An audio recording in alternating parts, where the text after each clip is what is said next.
My name is Lynette Roach, and as the External Relations Director for Black Health Matters, I welcome you to this extremely important discussion entitled Advocating for a Healthy and Respectful Birthing Experience, sponsored by healthforequity.org. That's healthforequity.org, health, the number 4, equity.org. Darla Miles, our moderator for this panel, has been an Emmy-Award winning reporter for WABC-TV since 2009. She's also served as a fill-in anchor for ABC News, World News Now, and America This Morning. We thank you all for joining Black Health Matters and healthforequity.org, an organization that calls for planning and advocating for the birth you want, with help from a certified community-based birthing doula. And now, please welcome Ms. Darla Miles. Thank you, Lynette, and thank you all for joining us today. I want to congratulate you for taking this next step in empowering yourself to a road to a healthy lifestyle and being an advocate for yourself. As Lynette mentioned today, we're going to be talking about advocating for a healthy and respectful birthing experience. And let me tell you why this is important. The CDC has shown that Black and brown women still disproportionately experience the brunt of poor maternal health outcomes. This is due to systemic racism and discrimination, regardless of your socioeconomic status. In fact, in 2020, the mortality rate for Black women during childbirth increased 26%. So that is why this panel is so important. And that is why our panelists and what they're going to offer you and share with you today is going to be such a high impact, amazing dialogue that I can't wait to get to. Our first panelist today is no stranger to any of you. We all know Tatyana Ali. She has a Hollywood career spanning 35 years, but she's best known to millions and worldwide as Ashley Banks in the iconic series, The Fresh Prince of Bel-Air. Now, she was born here in Brooklyn and is a Broadway trained actress, singer, producer, and a fierce political and maternal health activist. In fact, in 2019, she published an essay in Essence. It was called Birthright, and it was a powerful, powerful firsthand account of how she experienced disproportionate treatment in her childbirthing experience. Since then, she was asked to become a Celebrity Council advocate for the March of Dimes as a result of that powerful essay, which she will be discussing with us today.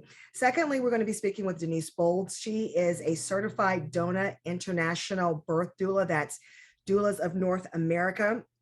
She also holds a master in social work, and she comes from a heritage of matriarchal Southern healers and leaders. She's a published writer, radio show host and producer, birth advocate, public speaker, mentor, workshop facilitator, and childbirth educator. Ladies, thank you so much for joining us for this high impact dialogue this morning. Thank you. Thank you. Tatyana, for those of us who have not read your essay entitled Birthright, talk to us about what happened to you and what empowered you to share such a gripping, disturbing, distressing firsthand experience about the birth of your first child. I will. And, I also, when I wrote that, I was expecting my second baby. Mm-hmm. And when I wrote that, I was working with a Black midwife and I was planning a home birth. Mm-hmm. Because what I experienced, I found that the hospital was not a safe space for me. I had a very healthy pregnancy, kind of boring appointments and visits. And, my husband and I, we felt like we were doing everything right, and everything changed when we were in the room. So what I experienced is very, it's just amazing to me how common my experience is, because when you think about maternal mortality, what leads up to that is the treatment that we get, whether or not people are listening to us, the bias that we receive when we enter the room. So I had a birth plan and I wrote it out, and we had consulted, and it's just what I've learned now is that my experience is completely textbook. Lack of continuity of care. You know, the doctor that I had been seeing wasn't the person who was in the delivery room. I was coerced into taking an epidural, and I really, I don't use the word coercion lightly, because there's always that feeling of like, well, I kind of say yeah, it was, but I was very deep into my labor, and they continued to push it and push it and push it and push it and push it until finally I thought, well, they must know best, and so then yes, I relented, but it was, you're on a clock in the hospital, you're being timed, and after the epidural, labor was going actually exactly the way it's supposed to, naturally. My baby was descending. He was crowned actually for hours. I was pinned down in the hospital room. I was not allowed to move. And when I say pinned down, I mean multiple people holding me down to keep me from moving. Um, One doctor, there was screaming, there was yelling. One doctor climbed up on the bed to manually with his forearm almost try to squeeze my stomach and as though he was squeezing um, my son out of me like I was a bottle of toothpaste. And um, finally, something clicked after hours of this chaos and circus. Something clicked in me. No one here can help me. They do surgery here. There's nobody here. And right around that time, they pushed him back inside me. My son ended up in the NICU. I always get that. Those are the eyes. And when I started work, meeting people in reproductive justice and in maternal health, doctors and midwives and doulas, when I say that, they go, and it shows in my records. It doesn't show the name of the procedure, but it shows that he was at the lowest position, and then miraculously they show that he was at the higher position. And my son couldn't urinate on his own for the first 4 or 5 days, and he was in the NICU for those first days. And the neurologist said that it was because of, concluded that it was the traumatic nature of his birth. I know it's because they pushed him back in. They could have, they could have killed us. So we ran out of that hospital with our lives. Now, what I wasn't able to write in the essence piece, because I was expecting, and I wanted to get that. I wanted to get that out. I wanted to make sense of it. That's why I wrote it. And after I wrote it, I was like, maybe other people need to see this, hear this too. I worked with a midwife, a Black midwife, a wonderful woman. She got to know me and my family. There was no question as to whether or not she would be the person there with me. We planned a home birth. We had our tub, and my son went lateral. But we had such a comprehensive plan with her. My experience was filled with choice at every single direction. I was cared for, because I am spiritual, because I'm a praying person. She prayed with me. She met me at every. And I think about her. I think about the way she laughs. She smiles. She looks like my cousin. I felt safe. I felt like I was in very brilliant hands. And uh, my son went lateral, and I did opt to have a C-section for my second birth. It was a completely different experience, and that's what, sometimes it's framed as home birth or birth center versus hospital, or I really advocate for the birth workers, doulas, midwives being our guides through our pregnancies, giving us the choices so that whether we do have a home birth, whether we are in a birth center, whether we need medical intervention at points during our pregnancy or during our birth, we're making those choices. And I was able to choose a hospital in my area that was midwife friendly, and my midwife was there with me the whole time. So that's my story, and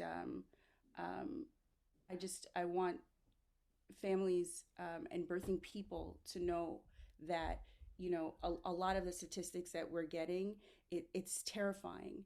And I've many people, many families I know, or that I've talked to during this work, they're afraid to, you know, oh my goodness, I'm Black. That means I'm going to die. Or that means that something terrible is going to happen to me. There are solutions, there are answers, there's a better way.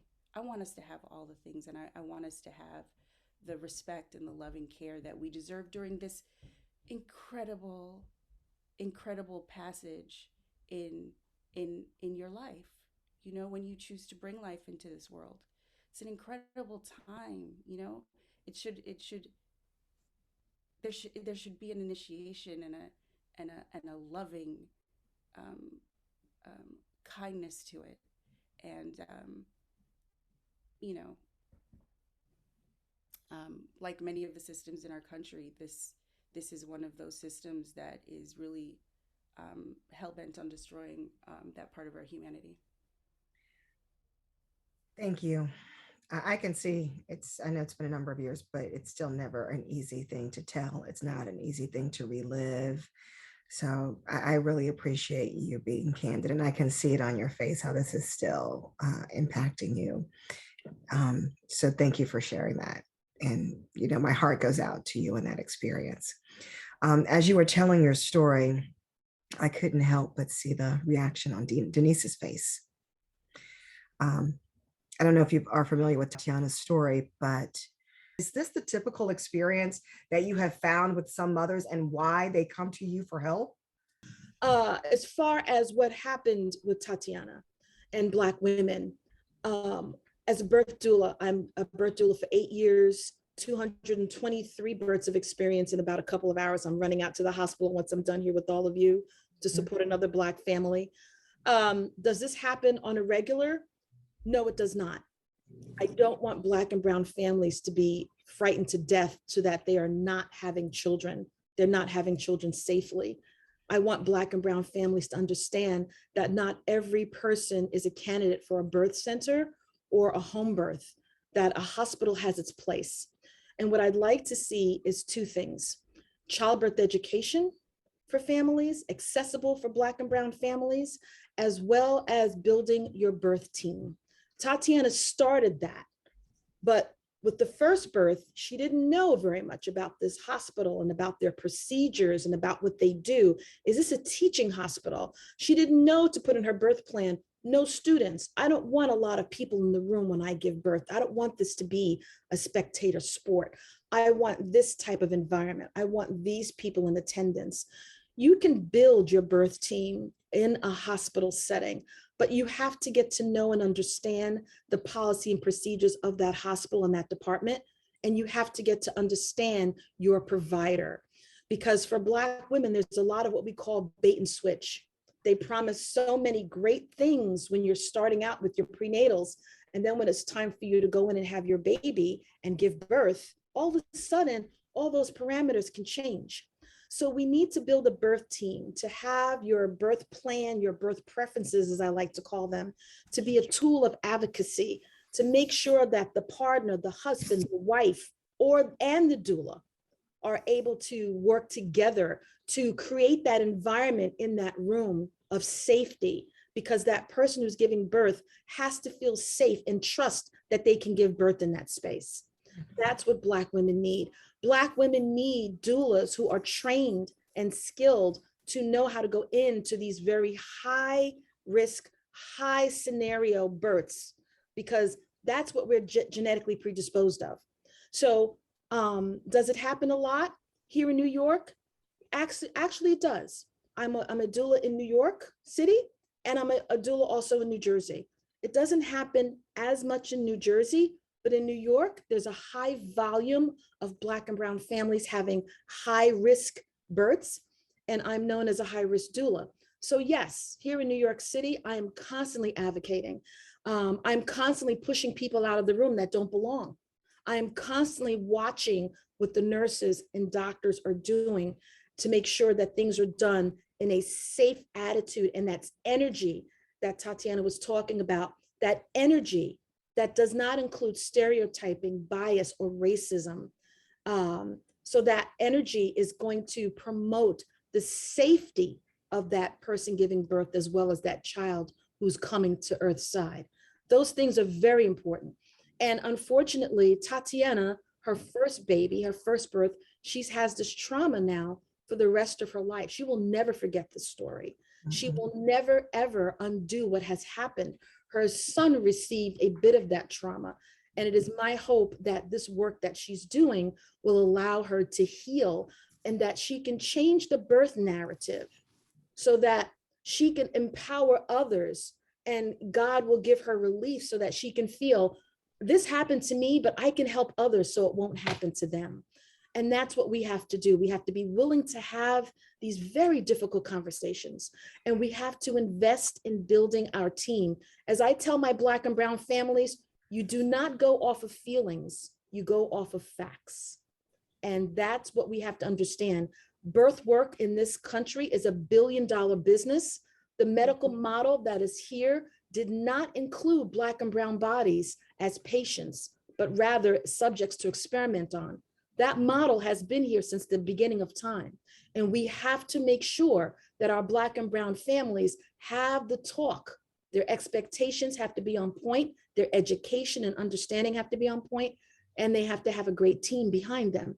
I'm really proud to be a doula, to be a part of the team for so many families. You know, I think one thing I will continue to underscore in this panel today, and some of the coverage I've done on Black maternal health, a few stories here in New York City, is that this is regardless of education, it's regardless of socioeconomic status.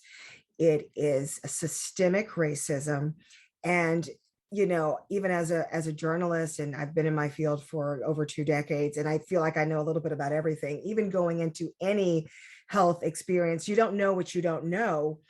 And so you never think that you're going to be caught off guard the way Tatyana was caught off guard, because she did educate herself. She did have a birthing plan. She went in thinking that she was informed, and there's still this systemic racist bias that kind of smacks you upside of the head, and you don't really, because you're at such a vulnerable state, it's very, very difficult to pivot in that moment, because you're not in your your strongest state of mind. Tatyana, since this happened to you and since the article, tell us about the advocacy work that you have done. I've just I've just dived in first to learn everything that I could, and then to share what I learned with others. And I do a lot of work with Black Mamas Matter Alliance, with Birth Equity Collaborative, with Sister Song. Being in community with those incredible advocates and researchers and workers, birth workers, has been part of my healing. I want us to know, I think part of this, there's the systemic racism, right? And then there's, you know, this history of racism and colonization that I think is also playing a big part. And I mean that by this, you know, we don't, amongst ourselves, I don't know how much we're sharing with each other, how much we're sharing our stories with each other. And I can speak, you know, when I started speaking out, when I wrote that article, I'm also working on a film. I'm recording some of it just to get, you know, it's what I know. And so I'm trying to, you know, get more out. And my mother shared her story with me, but this is, you know, this is after my 2 babies were born, and so me sharing allowed her to share. And I found that there's this like history of like obstetric violence in my family. You know, a history of women being told that they don't have enough milk for their babies. That's what actually started it for me, trying to cut that generational curse of how is this possible? How is it possible that every single woman in my family didn't have enough milk? And it's not, it wasn't true. Both of my sons I breastfed till they were 2 years old. But there's, so if we are in community with each other, because that's also what was taken away. That's why I brought that into the colonization, the racism aspect of it. That is taken away. I mean, if you think about how you subjugate a people, I mean, what that's, it's such, this issue is so much at the foundation of, who humans are as people, who we are as a community, as a group of people. And so I just ask the questions. I feel like even when, and it happens in media settings, I'll be talking to a young journalist and she's asking questions and the camera goes down, and then all of a sudden her eyes light up and she goes, so tell me blah, blah, blah, blah, blah, blah, blah, because this is what I'm worried about, and this is what, or I'm not so sure about that. And we all have so many questions. We all have so many questions, and we all have such stories. And there's something about this culture that makes us go, oh, that's very private. We don't talk about that. And well, the issue is that if we keep working in that mode, then everybody comes into the room at ground zero over and over and over again. Yeah. We have to, we have a collective knowledge. We so do. True. That is so true, Tatiana. I had a client who's an executive at BET, and she was over at NYU, and we had a very traumatic experience, but because she was empowered by her team, she said, nope. She dismissed her doctor. She dismissed the nurse. She says, I'm not pushing this baby out with this team. She dismissed them, and she went ahead and got a different doctor, a different nurse, and we had an amazing birth. And she made a little documentary about it called High Risk. We have to take our voices back. We have to understand that we were on breeding plantations, and we were treated better than we are treated today as independent Black and brown women. On the breeding plantations, we were treated much better. This is the history that we have, and we have to make sure that people are aware that it's okay to speak, use your voices, build your teams, and understand the institutions that you are going to. Do not go just because you like that doctor. Look at the entire picture of where you're going to have this baby, because your doctor just has privileges there. They have to adhere to the policies and procedures of that hospital or center. So it's really important that we have these conversations. And Tatyana, thank you for saying that. I asked my mom my birth story. Come to find out, Harlem Hospital, 1964, my mother had an unassisted hospital birth, because at the time, tuberculosis was the pandemic, and she had to catch me, reduce the nuchal cord twice, and a hospital bed because the hospital staff didn't want to come in because she had tuberculosis. So this is what Black women do. This is, and that story, Tatyana, was kept quiet for a long time. I didn't find out until my mother was ready to make her transition, that my birth story. So it's really important that we know these stories and we take them as empowerment and build our community. And as you said earlier, change the narrative. You said, how come my family can't breastfeed? My people built this country off of breast milk. What do you mean I don't have breast milk? You fed your babies for 2 years each. Change the narrative. That story, that history that we have here, it needs to be revised because it's incorrect. Absolutely. And I think part of that is just saying it out loud. Tatyana saying out loud, we need to talk about this. Denise, you saying out loud, this is something that we should discuss, because institutionally and historically, Black women have not had the luxury to be vulnerable. We've had to hold it together for centuries. So that's why it's so ingrained within our culture to not discuss it, because we always had to hold it together, from the plantation to post-emancipation to the civil rights movement. So we've never had that luxury to say it out loud. So it's, again, changing that narrative. And speaking of changing the narrative, Tatyana, your work with Black Mamas Matter, I mean, that their advocacy work is the reason why we have a Black Maternal Health Week now in this country, to elevate the dialogue. In that Black Maternal Health Week, I want to talk to you, Denise, about a couple of things that are happening here in New York, and especially your home borough of Brooklyn, Tatyana. Two stories that I've covered. I know Mayor Adams talked about the success of a doula midwifery program, and they're now expanding it with the goal of making more midwife-friendly hospitals here in New York, training more doulas here and midwives in New York, especially after the high-profile deaths of Shy Asia Washington and Amber Rose Isaac. They died during childbirth, during these same kinds of experiences. So talk to us about why that's important and how people who are outside of the scope of New York City can advocate for these types of doula and midwifery programs in their communities. Well, first of all, there was a big mystery here for a long time in New York as to why midwives and midwifery services was kind of pushed out to the point that we lost all birth centers and midwives were not allowed to practice in hospitals. There was a big mystery to that. So the pushback really came from the communities of signing petitions and really putting on their hospital customer satisfaction forms that they want midwifery care back in hospitals, and it's happening. So I'm really grateful to see that.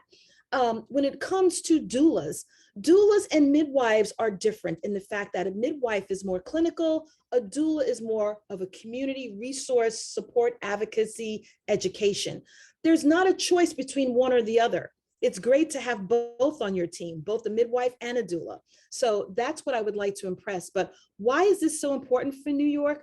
Because Black women need this type of resource. We're getting many Black women home with their babies in their arms, only to have them drop dead postpartum because the postpartum education has also been lacking. That's where doulas come in. Doulas save lives. Doulas are there with their eyes and ears to see those red flags and say, hey, I'm gonna save space for you and tell you, you need to call your doctor right now. You need to call the emergency room and tell them you're coming right now. Hold that space because like you said earlier, Black women tend to hold it in. We hold it in. Oh, it's just a headache. It's okay. I'll be fine. It's not a headache. It's a red flag. It's a warning sign. And having doulas present in our communities, in our homes, doing birth and postpartum care is essential for Black lives to be empowered and to really revive and rebound from having babies and also taking care of babies. The first year postpartum is still very vulnerable for Black and brown families. Just because you had the baby doesn't mean you're out of the woods. You have a whole year for your body to go back to its pre-pregnancy state, excuse me. So having a doula who's skilled, who's trained, who understands pregnancy and postpartum, that's where we're going to really make an impact on Black and brown lives. We're going to support breastfeeding that way. We're going to support healing. We're also going to support maternal mental health and look out for postpartum depression. All these things are really so important with this new program with doulas. And I'm very excited that that's happening. But the important thing is that doulas come in bringing their A game with sound education, skills, knowledge, and values that we can give to our Black and brown people. All right, thanks, Denise. This is such a robust, healthy, needed conversation. And I can't believe I'm saying that we have to wrap up right now. But in closing, Tatyana, what are some final thoughts that you would like to share with those within reach of this dialogue, to those listening today?